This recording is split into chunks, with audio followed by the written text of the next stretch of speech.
everyone.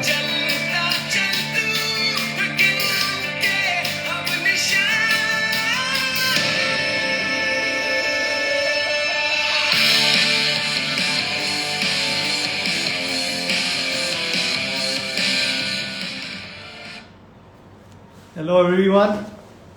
It's feels great to be back again this week, and as you just heard the song from this amazing band, the Local Train.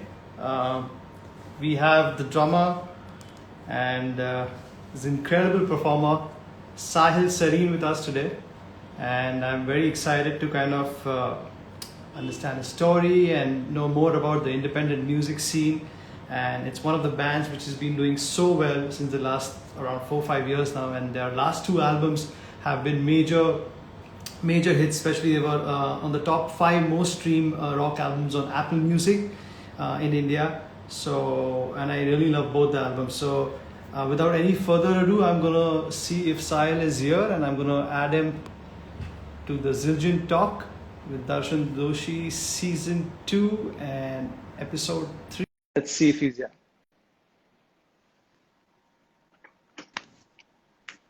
Hey, Hey, Sahil. what's up, man? Very good. How are you, brother? Very good, man. Just struggling with a little bit of fever. I got Oh, my second jab yesterday, and nice. but yeah, good, all good. How are you doing? Very good, very good. I think we are all kind of just waiting to get vaccinated soon so that, the way we left just before 2020, I remember, watching you and the band at Sula Fest just before the pandemic hit Yeah, yeah, us. yeah, yeah. And man, what a gig, what an incredible concert that was. And it was amazing to see you guys on stage and the kind of energy and the crowd that, the fan following that you guys have. It was amazing to see the band, and you guys sounded amazing. So thanks, firstly, Thank you, for man. thank you for joining us today. A big thank you from Zildjian India, and from my side for accepting our invitation and being here today. And we are really excited to kind of understand your story, your relation with Zildjian Symbols now, and Absolutely. more stuff about that. So, firstly, tell me where you are. Are you in Mumbai or in Delhi right No, I am in Delhi at the moment. now? Okay, okay, okay. Awesome. And how was the period for you after the pandemic hit us? I know all our gig concerts, everything was canceled. So how did you and the band? What was the process in the last 1 year? And did you guys make any new music? And if you can tell us more about that. Right. Yeah. So first of all, I have to tell you, I couldn't meet you after the gig at Sula, but Yeah. it was really nice to see you perform as well, man. Because we went Thank you. and then you guys played, and it was awesome to see you play in person, because I have only seen your videos, and Yeah. that Sula Fest was, I think, great for all of us. Yeah. Thank you, man. Thank you. And you know, like initially when the pandemic hit, we weren't sure of what to expect, because there Right. wasn't a lot of information out, and nobody really knew how long it was gonna last. So, and for us, we've been at it since like 2009, 2008, and for us, it was initially we were just like looking forward to getting some sleep, and we were just like, all Finally, right, some man, sleep. yeah, yeah, yeah. We've been on the road for so long, and we've been traveling, we've been writing music and making videos, and it was just like a relief. And then it hit everybody that, oh wait, we aren't going back on the road like we used to, you Yeah. know. And I think the first lockdown was tough on all of us after a point. And then there is this bit that started, where everybody was just taking this time off, getting this break, that this much needed break. And also, you, I mean, if you've been doing this for a long time, you really want to take a break and see where you started, where you've come, and where do you want to take it forward. And fortunately for me, there was a lot of support from my friends and loved ones. It was tough because you were like, the uncertainty of it. You were just gonna happen. And then everybody was like, "Don't worry, we got this. We'll get through." And then this entire phase of learning started because all the teachers were also kind of stuck at home. So like Dave Weckl started his live sessions, and Gavin Harrison was stuck at home. Jojo Mayer was stuck at home. Everybody was stuck at home. So, I was just like really looking forward to learning and also taking this time off to decide where I want to take this, in the future, because it's so overwhelming when you're traveling and there is so much going on that you don't have that moment to just take a breather and go like, okay, what do I want to where do I want to head, Right. and so that is where that period of learning started, practice happened, and that is I really found my peace, in practicing. If I would look out, you read the news, it was just so depressing, and you're just like, oh man, what is going on? Is this True. a bad dream? Somebody wake us up, like this better get over. And I want to get back on the road and I want to play. And then, there were no gigs, there was not much happening. So uh, I really started focusing my energies on practicing and getting better at practicing, So that's where, like even the second lockdown that recently now it's being lifted in Delhi, uh, Right. I've really just kind of tuned out of what's happening around and just, focusing inwards, something that hasn't happened for a very long time for me because of all the stuff happening around us, and I've seen you at the airports, like we're just crossing each other, and you have your schedule, I have my schedule, and it's like, Exactly. it was maddening, and yeah, it also puts things in perspective, how we would take the live scene or gigs for granted, and now everybody's like, Exactly. hey No man, I problem wish. for 2 hour sound checks. No problem. We are gonna be there. Yeah. No problem lugging all those cymbals and snares, no sweat. True, man. You So know, true. So true. That's yeah, exactly like, we are all in the pretty much in the same boat because, as you said, we take our lives for granted because we do it on such a often period. Like, almost every second day we are at the airports and traveling and sound checks, and yeah, it becomes a part of our life. And it was a good breather for a certain point of time, but like after now, it's like, okay, let's get back to business, man. It's like it's not happening anymore. yeah. So, I'll but I'll go amazing. So, anywhere and perform. yeah. So were you guys like any during the pandemic together somewhere? Like, kind of, did you guys meet somewhere at certain point and like said that, okay, let's come under one roof and make some music, or Yeah. did it happen in the last 1 year? So off and on, we were able to, but this was also the time for us to really spend time with our families, True. because we have been away from them for so long, you Right. know, uh, like most of us have settled in Delhi Okay. because, it's just easy to fly out of Delhi, man, but we Right. don't originally belong to Delhi per se. Yes. So this was a good moment, and just to get back home, and everybody went back. They spent time with their folks, and off and on we would meet, we would jam also, but never like with an agenda that okay, come on, let's get into the studio and do something right now, because Right. uh, the minute the world opened up, there was a second lockdown, so there was not, and and yeah, and everybody's taking this time off to really get better at their craft as well. True. So True. so yeah, I mean, we'll get back in better times and do things. Awesome. Awesome. So I can see a lot of people have joined in, and I can see a lot of Sahil Sarin fans out here as well. So guys, there's a Q&A section at the end of the Thank you, of this guys. session, and please drop in your questions either on the comments or on the Q&A, on the question mark right at the bottom, so I can take some questions from there as well.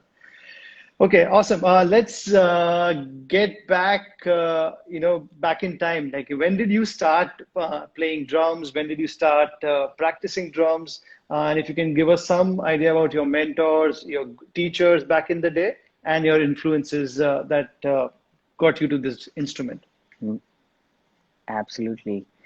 So, I was 5 when I started actually playing, just like yourself. You started off pretty young, Yes. Yeah. and for me, it was just we would go to get-togethers, parties, or whatever with my folks, and there were no DJs at this time. There Yeah. were actions playing, and this was my first exposure to the instrument itself. You know, So this and was back in just standing Chandigarh, next. right? Just to clear, this was back in Yes, Chandigarh when you used to stay. yes, Okay. yes. Okay. Perfect. Go on. Absolutely. This is back in Chandigarh. And, I, I was a little kid standing next to the stage and just looking at everybody and just looking at the drummer and going like, yeah, that guy's the coolest. You're like, my eyes were just like, all right, this guy is doing something. Yeah. And then I remember we got all these small little plastic drums to start with. Yeah. My parents were like very supportive, and the whole culture at home is very encouraging and artistic as well. My dad is an artist. My sister's an architect. My mom is a mathematician. She's a poet as well. Wow. So Wow. we kind of grew up in this environment where everybody was just talking about art all the time. I grew up listening to my dad's collection of records. We had these Boney M, ABBA, Sandy Nelson, Stevie Wonder, all of that stuff. So that was going on in the house all the time. And so they come with like huge booklets inside them, and Right. you're just swapping, and there are these photos, usually of recordings. And I saw this one recording session where there were like stack of drums, and I was like, oh my God, it'll be so awesome to be in this room, and uh, that's how, as a kid, I was just excited. It was like, all right, I want to get on this instrument and play a little bit, or just see, how it feels. So, my long story short, my mom got me a drum set finally. I was beating the shit out of the utensils, and she was like, "Okay, here, And this time when we had these Gladnick drum sets, you know, Yes. and that was your only choice. That's it, yeah. So Because that's the my only thing we could afford here in India back then. Because there was, yeah, to get something from outside was completely not impossible unless you have some family friend who's ready to pick up that 150, 200 kgs. Otherwise, it's not happening. yeah, Yeah. that's crazy. So I got this black Gladnick drum set, and I just started playing, and I had no idea what I was doing, because Chandigarh in general is an isolated city that way. Not a lot of musicians or a scene like that. So I kept playing in the school band, kept learning, kept playing, and I did this for a while. When I was about 13 or 14, that's when I met our bassist Ramit Mehra from the local train, Okay.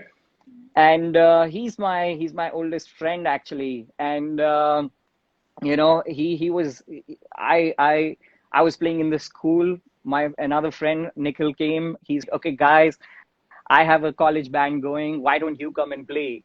And I was like, okay, I mean, I would love to, I would love to do it if that's what's happening. And we started playing in a band called Stone on Salt. Wow. And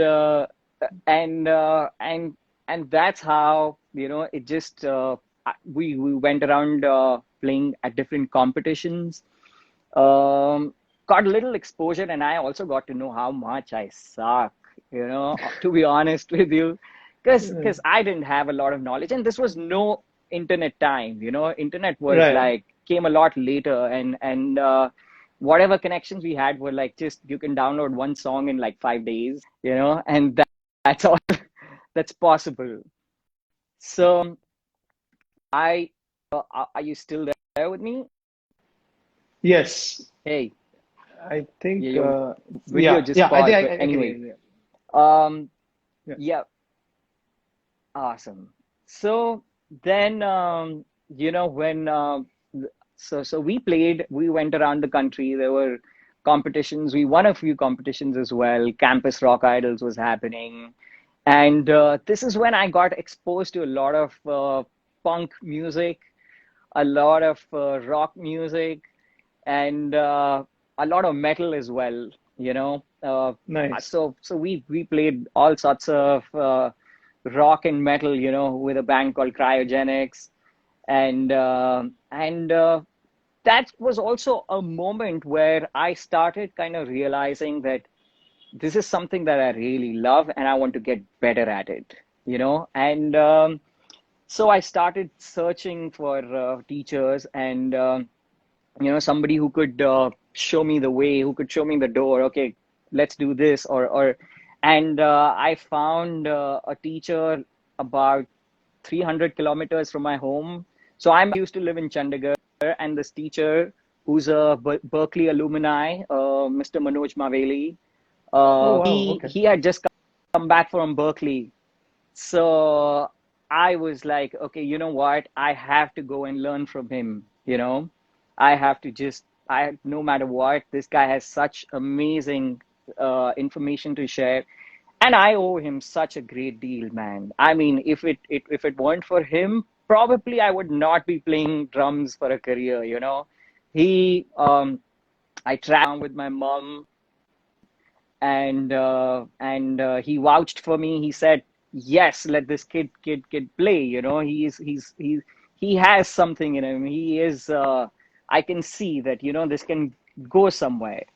And his assurance and his knowledge, all of that, I'm so grateful for it. And that set the course for me. And I was in high school, so I was playing with a lot of college bands, and at the same time, I started traveling Chandigarh to Gurgaon. Every weekend, I would travel and learn with him, and Nice. that was a really full journey, and also I studied a little bit Tarun Balani, who is also a Zildjian artist, again a Berkeley Yes. I think he's alumni. online. He just said hi to both of us. He's online. He's watching us. So hi, Hey Tarun. man, oh hey Yeah. man, and Tarun really helped me, develop aesthetics, because he's been playing with bands, and he's a musician, overall ace musician.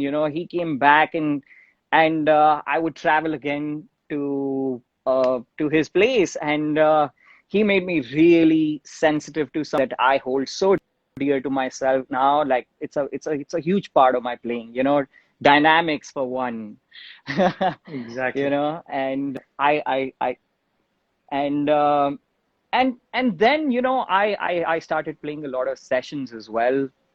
I was traveling every weekend to Delhi, traveling every weekend to Gurgaon. So I would play a session. I would learn. I would go back, and this cycle just carried on for a very long time. Okay. And this is when I went back home. I had so much knowledge with me, but managing school and managing this traveling schedule was an insane traveling schedule. I realized that I have to sit at home and now just practice and play along with stuff and take that time, and a lot of my energy was now getting focused. So my parents, who have always been supportive, they together a home studio for me, I mean, Nice. I am just so grateful for that, because now I could just wake up and I could just go and practice. And I did that for a really long time, and I carried on playing as well. Every now and then, whatever sessions I would play, and that is when I kind of reconnected with Ramit, the guy who I had played with earlier, Right. and he introduced me to Raman, and eventually he introduced me to Paras, and that is what the lineup of the local train is. And this Amazing. was like 2008, 2009 when we got together. Okay. We played a lot. That we had a home studio. We would play. We would record demos. In fact, Chulo, the home demo that is on YouTube, we recorded at my place. With Nice. just whatever gear we could get our hands on, and yeah, I mean, for anybody listening, you don't have to have crazy amount of gear. You just need to believe in something and follow through.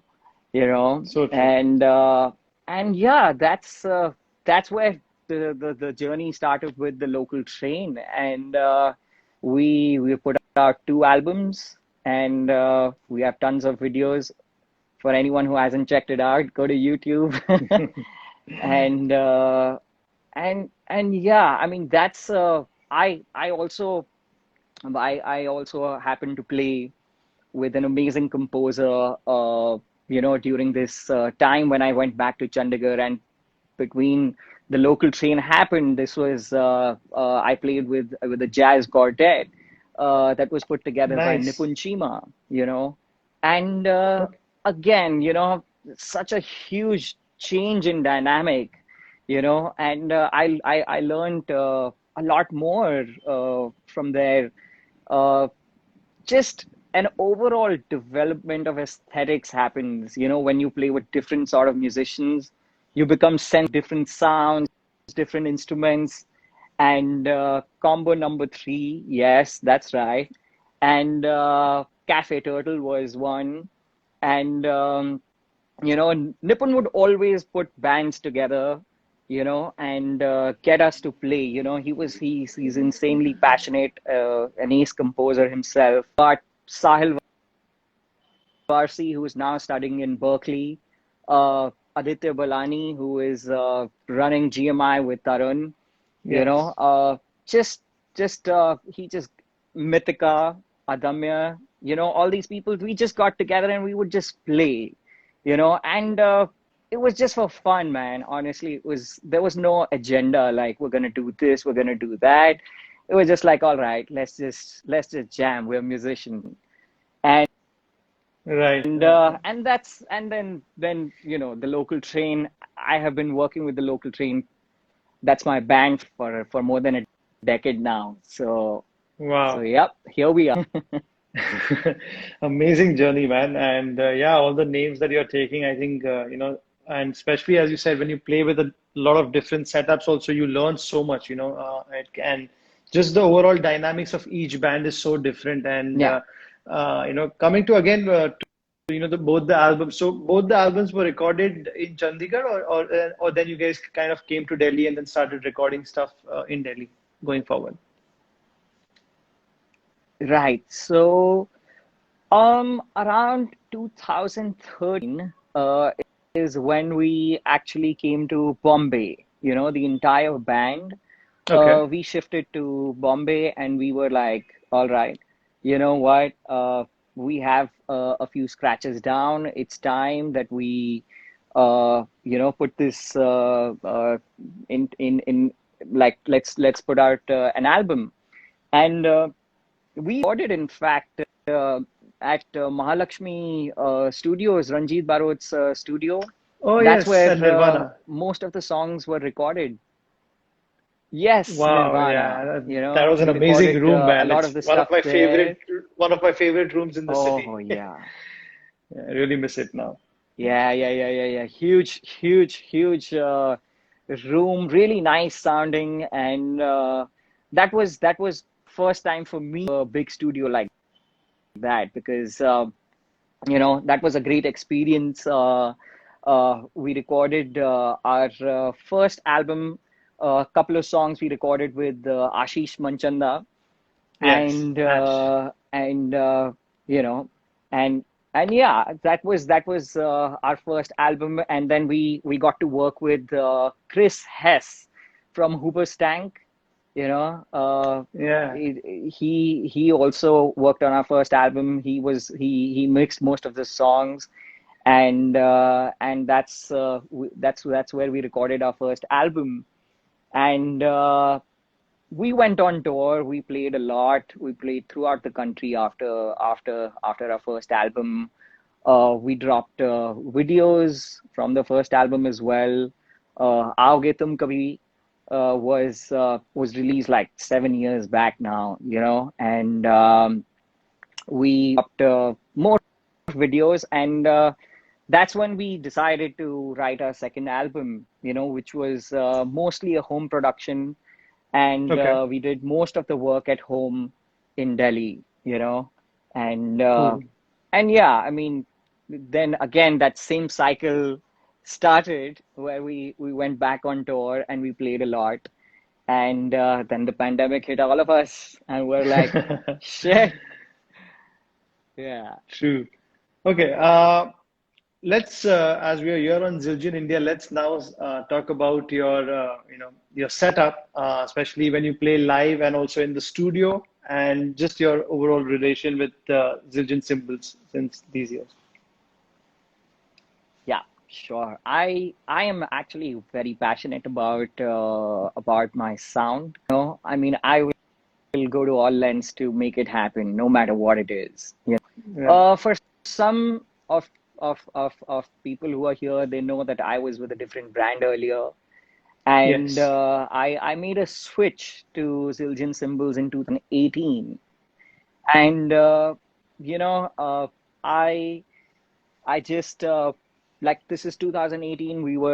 Our both our albums are out, and I go back to Chandigarh to chill for a bit. The off season time sort of, and my friend Ankit Gupta owns a really kick-ass studio over there called Sessions at Nine. And he's like, Okay. here's the key for you. This is a key for you. You come early morning, whatever you practice, and have fun, And this is also the time when I had all the stems from both the albums, So we would just, for fun, we would just mic up stuff, just or try different mic settings, try different tunings, try different mounting, everything to do with recording arts, And I went to the control room, and he was doing all these weird sort of EQs, Hmm.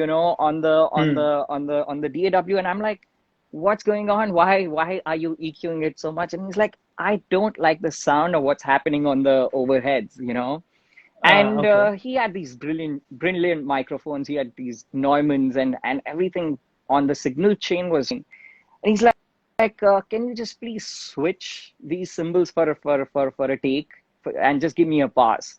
And Okay. we just, and he had a box set of A Zildjians lying around, which Nice. happened to be the most recorded cymbals in the history of recording. True. We just popped them on, and to my surprise, it sounded amazing right off the bat. We didn't have to tweak much, we didn't have to cut a lot, and that's where my journey really started. And a lot of people don't know this. My first cymbals was a Zildjian ZVT, so it Oh, was okay. like a homecoming for me, Nice, nice. and that's where I really started digging deep into figuring out the entire catalog, just getting well versed with what's happening with Zildjian now, from the new Zildjian, and a lot of changes had happened. The sweet line that came out, beautiful, beautiful symbols, Right. it's so I started building up, and Okay. with all the knowledge that I had kind of acquired recording the two albums, playing live, I was able to kind of come down to a process where, I figured that especially with the overheads, what I want the engineer to do is just pick up the fader and have a great image of what's happening with the cymbals, especially because the minute your cymbals are not sounding good, the engineer is just going to pull that over down, whether Down, yeah. it's live or in the studio.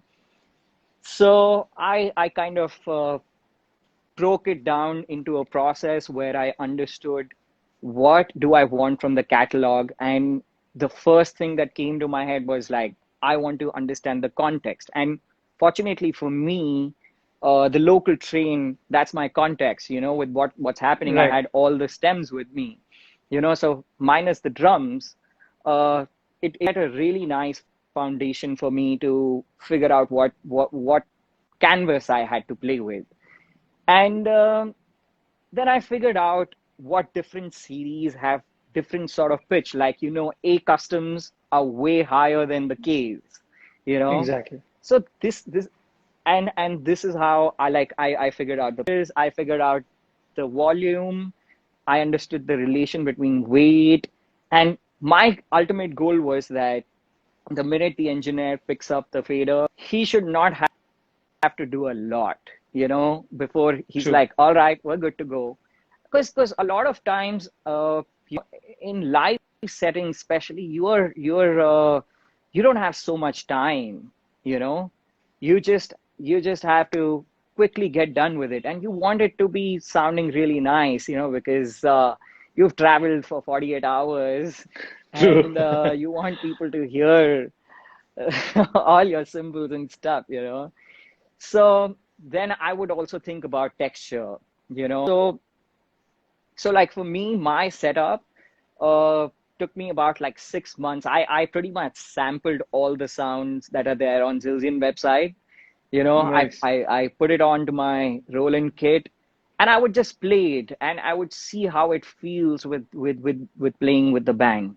Right. No matter what the weight of the, can always learn to play it, but my goal is that musically it should translate and it should serve, what we are trying to do. Now Right. I like the K Dry series a lot, but that does not necessarily Sit. translate with what I am doing, with the context that I have, Very you true. know. So so so I finally found to I love the new beat hi-hats, the hybrid ride 20 inches. I've got a 19-inch K hybrid crash. I've got a 17-inch on my right, and I've got an 18-inch K suite. And that's sort of my main setup for TLT. Nice. And apart from that, I also keep experimenting with a lot of stacks. So I got my hands on a couple of stacks. Like I have the 12-inch Oriental China Trash, 8-inch of the same. I have a custom 12-inch Splash, 6-inch, 8-inch.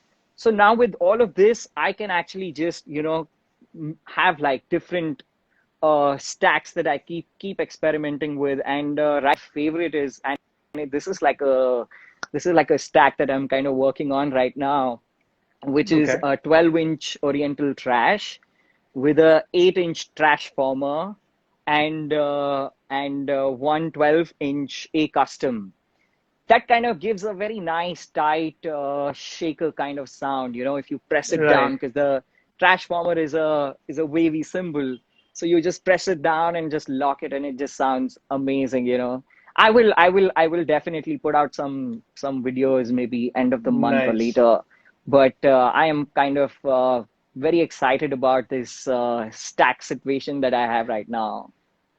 Awesome. Awesome. I think this is a really So nice setup. yeah, And that's most.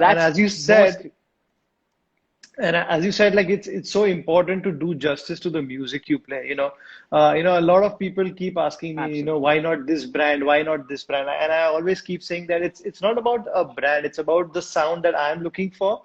And if I feel that is not me, or that doesn't serve the music that I play, then there's absolutely no point being with a brand. Even if you give me 200 symbols, it doesn't matter.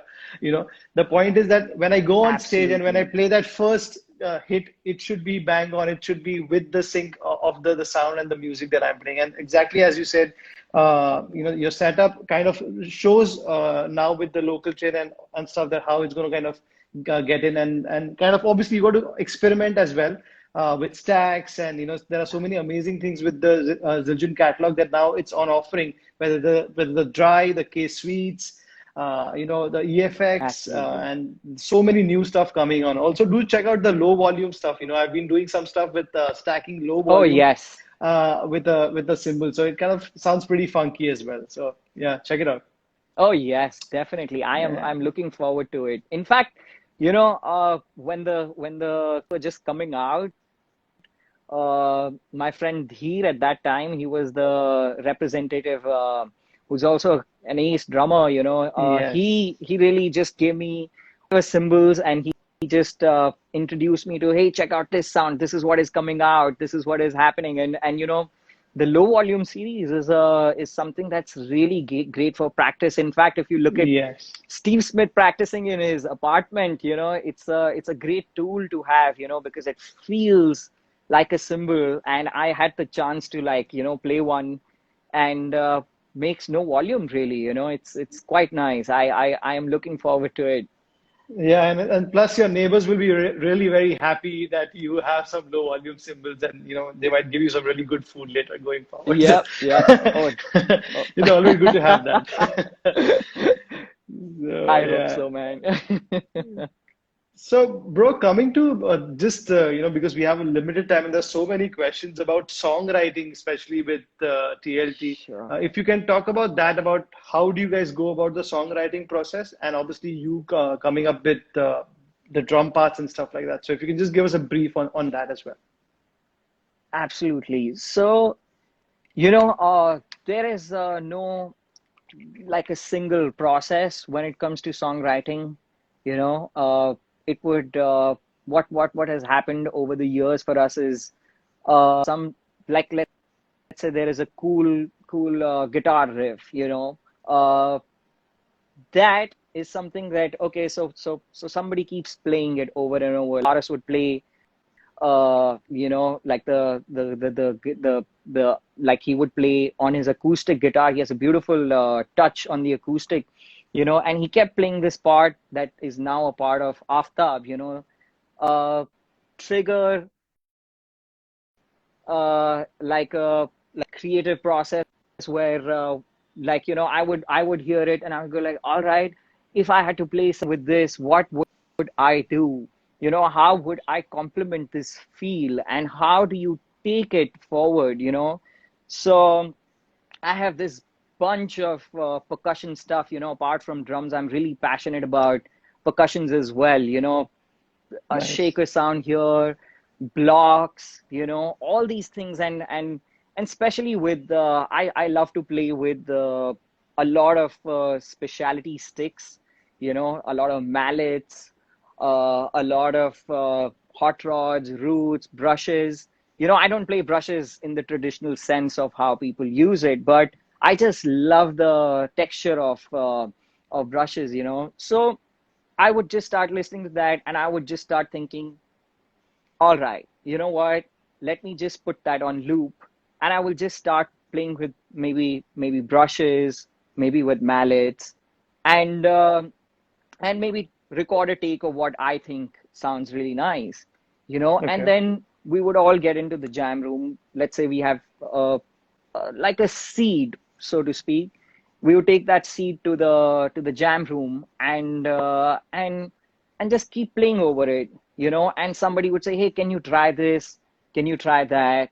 Or let's try, playing half time maybe, or let's play double Right. time, or just different it's just like, okay, let's just try, and whatever sounds good to your ears at that time, that's the direction it starts moving in, and yeah, I mean, like a song like Bande, it starts with a drum groove, uh, that was just like a groove that I was singing in my head at that time, you know, Okay. or a song like Vakif, you know. Uh, I mean, every song has had a different process, and what we are looking forward to doing in the future is just getting in the jam room and just playing as much as possible, True. and and just, and now with technology especially, you know, things have gotten a lot easier. Earlier we did not have access to that sort of technology, so what we would record it on literally on a phone camera, then extract the audio, get it into the DAW. Now you have like a blueprint, and then you start maybe overdubbing, tracking a little, and just giving the whole song a little shape, you know. Right. But now it's just so simple. You can just multi-track, almost like you go to the studio, plug in your laptop, you got all your multi-tracks, and by the time you come home, it's all uploaded on your drive, you know, and everybody can start putting in ideas and start working. So yeah, I mean, that's a new thing that I'm quite excited to see how that shapes up. Right. Yeah. So Also, I yeah, think I mean, that's like we've got how about we roll. I think I saw about close to 30 or 40 things, questions about when is the next album coming. So I think if you want to answer that now, or I'll completely leave that up to you. Yeah, yeah, yeah. Yeah. I mean, you know, like I mentioned earlier, you know, uh, we are so grateful time right now that we are getting. We're really taking this time to work on ourselves, on our mental health, Right. on just, you know, this is like much needed time. We need this time off, you know, so that whenever we get on the road, you know, and writing, you know, in the studio, uh, it's a fresh, and it's a nice feeling, you know. What we're kind of aiming at right now, Okay. and like I said, right now is just a good time to take all this time off to spend time with your family, to spend time learning, and yeah, man, in good times we're gonna get back Mm, into the studio and record. awesome. So everybody asking this question, you got to wait a little more. I think they're just getting there soon, and hopefully soon you'll hear that news. Okay.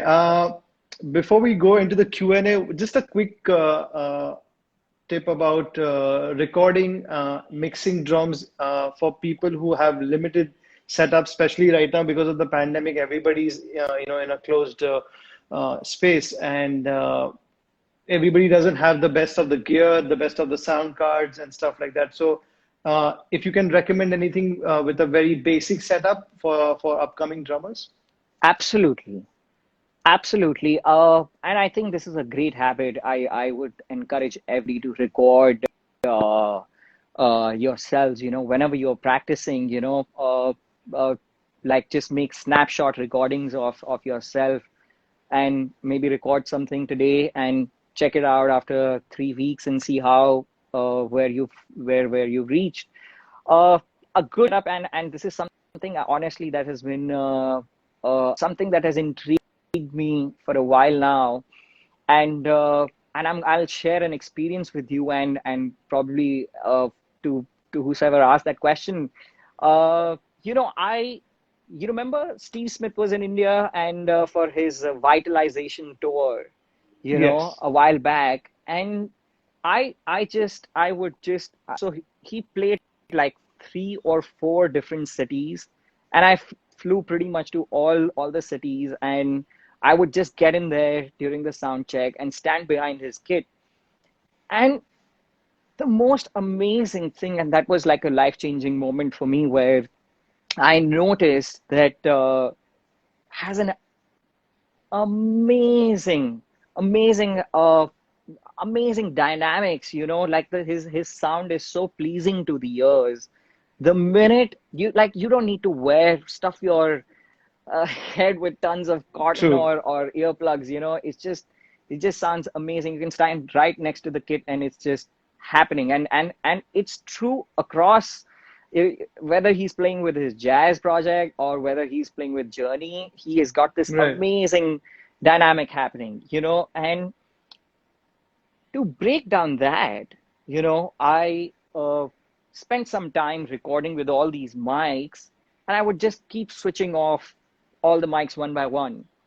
And Hmm. ultimately, I realized that maybe three mics is all you really need, to develop some an approach like that, where say somebody is standing in the same room where you're playing and it just Right. sounds pleasing to his ears. He's just like, wow, what is happening? Like for me, that experience was surreal. To see him, he almost levitates, when he's playing. He has such an amazing Right. touch.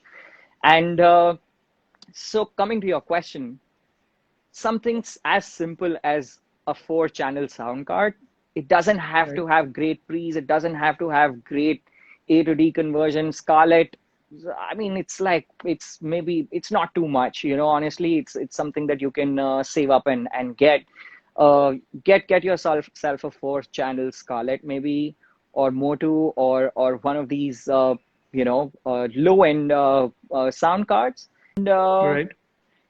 get yourself maybe one kick drum mic, or you can go with two overhead microphones, and or you could do one kick, one snare, and one room mic, so Right. really listen to yourself or what's happening in the room, because that's something that if you notice, like, the drummers and engineers have this tug of war always going, where he's like, hey man, can you play your cymbals lower? Can you just play them, like it's just too hard, just go Right. lower, and honestly, cymbals are really loud.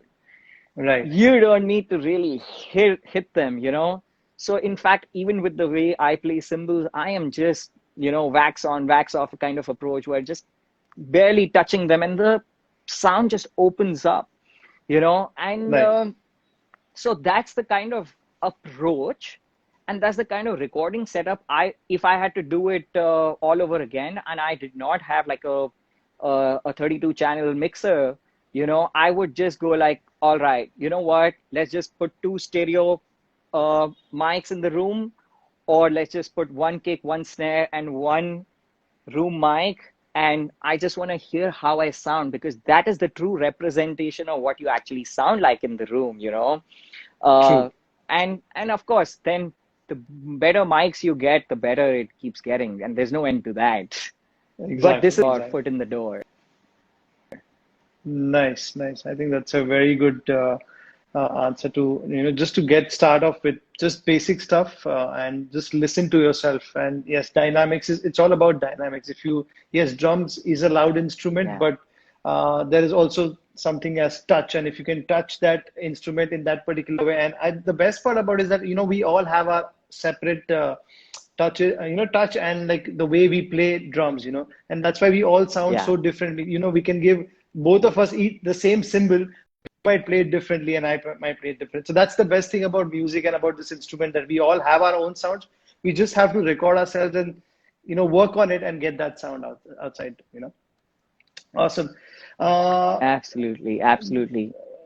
we're going to start with the Q&A now, and the first question is about were you also doing like a corporate job during the early days? And because there's a question about how did you manage your corporate job and Oh. playing music together? All right. So, yep, I kind of missed that in my journey, when I was telling everyone about how I got into this.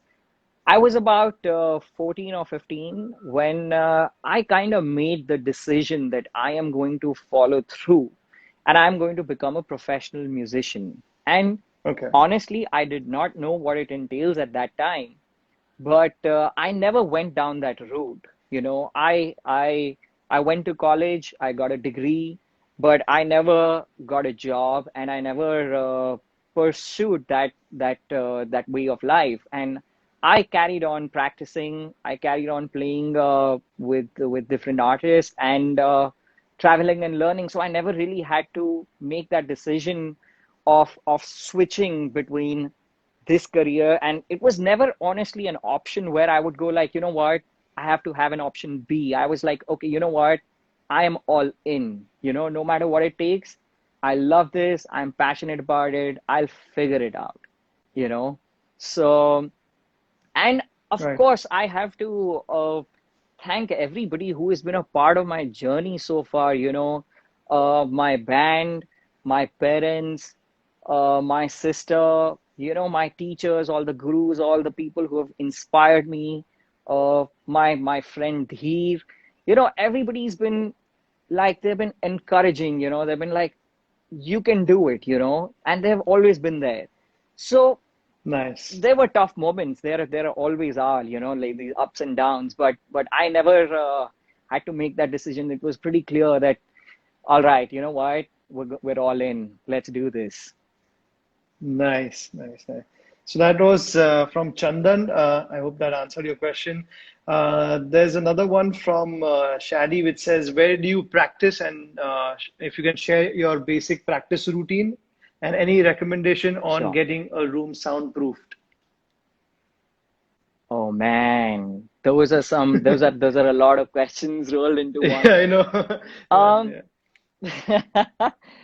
all right, I'll try and be brief about it. And the first question about practicing and your regime, Right, uh, over a period of time, I have realized that I want to look at it like a balanced diet. You know, I don't want to like just go crazy on the proteins or crazy on the carbs. I want, and I have a very good. I've been able to figure out a good discipline for myself. So about 4 to 5 hours in the day are just, like that is something that is just for music, for drums, for learning.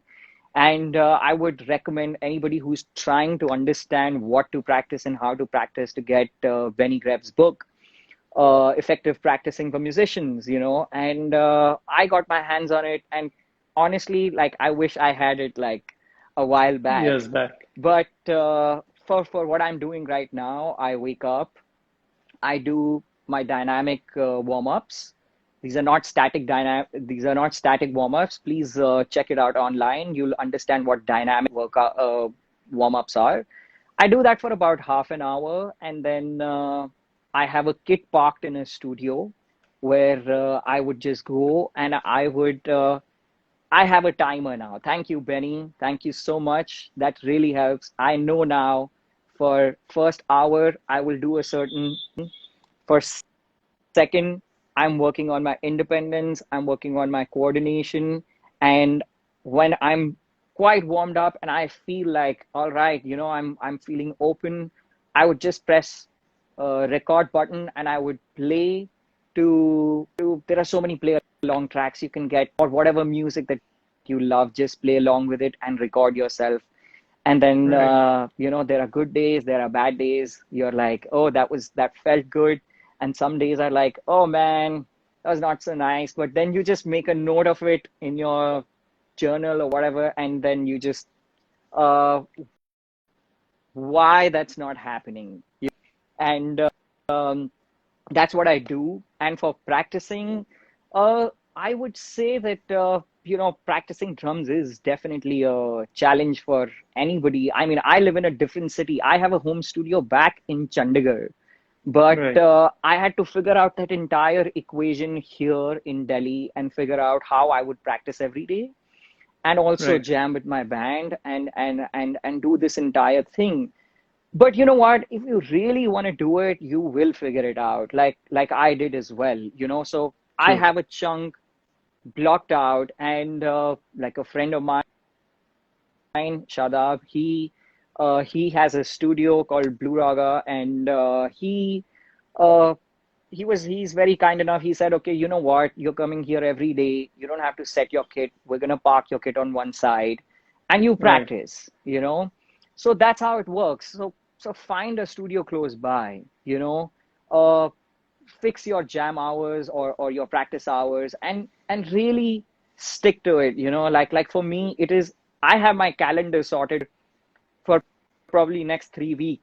I know when I'm Nice. going to go to the studio. And I also have very clear goals of what I want to achieve, because I'm not looking at this like not something that I want to achieve in the next 3 months, or it's not like a short-term goal. I mean, you Right. look at Right. Steve Smith, he's still practicing, man. That's just amazing. Yeah. So, I mean, that's the same for us. So you set goals, go and practice. And I would not recommend soundproofing, because I have studied a little bit about it. I've studied a little bit of acoustics as well. And, you know, an instrument as loud as drums, it's not easy to control the low end of it, especially. So Right. if you're in it, you want to be in it for the long haul and convert an entire room. And that would mean a lot of brickwork, sealing up all the windows, and then treating the room inside. Don't Right. just buy all these, you know, small little acoustical panels and think that that's gonna sort you out. Or Honestly, even I can't curtains. play drums in. Oh yes. Oh my God. You're in for failure, man. I mean, your neighbors are not gonna give you that food Darshan promised to you. Right. So yeah. I hope that answers parts of that question. Perfect, perfect. Yes, man. One last thing about your understanding about the current music scene, especially when it comes to independent music, and what you would give an advice to all upcoming drummers who obviously everybody's kind of attracted to Bollywood, and everybody sees that, oh, there's so much stuff that you can do there, but I've obviously seen being an artist who also does independent stuff and also balances Bollywood. Yeah. I want to know your advice to upcoming drummers for who wants to take just be in one band and make it as big as TLT or an Indian Ocean or a Parikrama. How do they go about it? So, first of all, whatever it is that you want to learn, whatever instrument you play, you really want to, not get into learning with that. Like, it's kind of filtering out the two things. Because this happened with me. I mentioned that I was only 15 when I kind of made that decision. Right. That created a lot of noise in my head as well. And I was constantly, when I would especially sit in practice, I'm like, how am I going to carry on doing this? How am I going to make money off of this? Like there were times when my practice would get hampered because of that. So first, draw a boundary between that.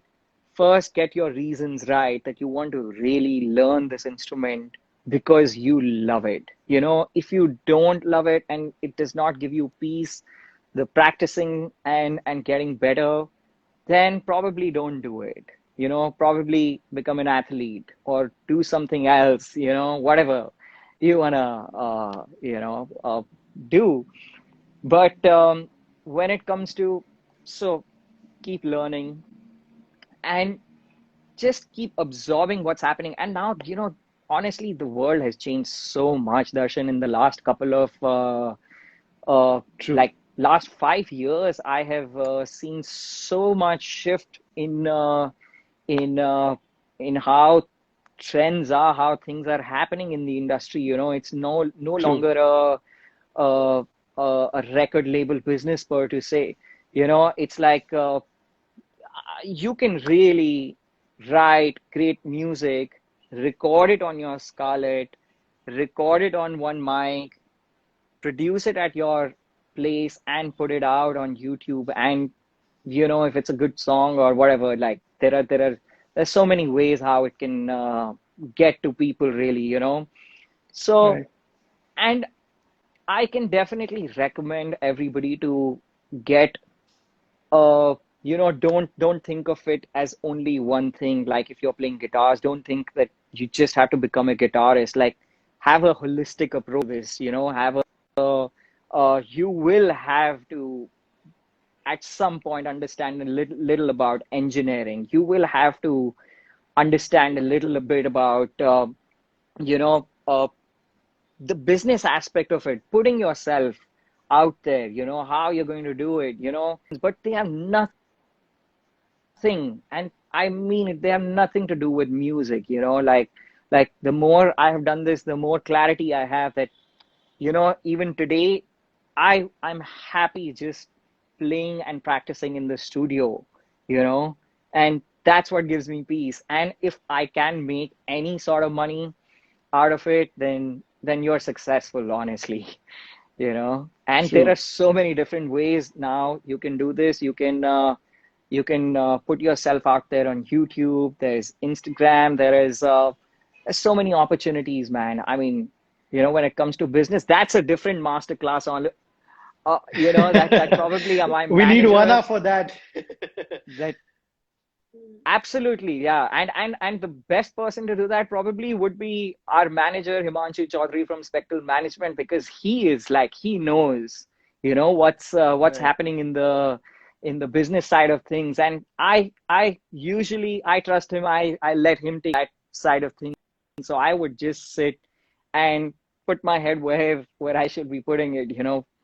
So Nice, yeah, please nice. reach out to Himanshu and ask him what to do now. Amazing, amazing. I mean, it's been, it's been an amazing time. I think we're already over an hour, and didn't even realize that it's already an hour. Oh yeah, So yeah, yeah. thank you once again, the man, for giving us your time, and I hope we can do this more often because I can see that Absolutely. that energy and that spark in you that and you're so clear about where you're heading, and I feel that's one thing that all the upcoming drummers and the drummers who are listening to us right now Yeah. is that you have to be very clear in your head on where you want to head. Yes, there you will see a lot of doors, but you need to choose where you want to head. And as he said, that you need to keep work on your craft because at the end of the day, that is what is the main thing. Yes, there will be different doors on where you take it, but firstly, you got to play it, you got to practice it, and keep doing it till the last gig that you play because as he said, Steve Smith is one of Absolutely. my mentors and inspirations, and it's so amazing to see him at this age doing so well. So man, it was Wow. so much fun talking to you, and thank you once again Same from here, Zildjian man. India and myself, and hopefully we'll see you. So I will see you soon at some of the airports Absolutely. somewhere, or I'm maybe at a looking gig. forward to it. Yes, I'm Awesome, looking awesome. I'm looking forward to it. Thank you for having me, guys. Thank you so much. Cheers, man. Thank you guys for everyone for joining in, and we'll again be having another incredible drummer from Delhi now next week, and you will see the poster soon. So once again, thank you so much, and we'll see you next week Awesome. at the same time. Take care. See you, buddy. Cheers. Cheers. Bye bye. Take care, man. Bye.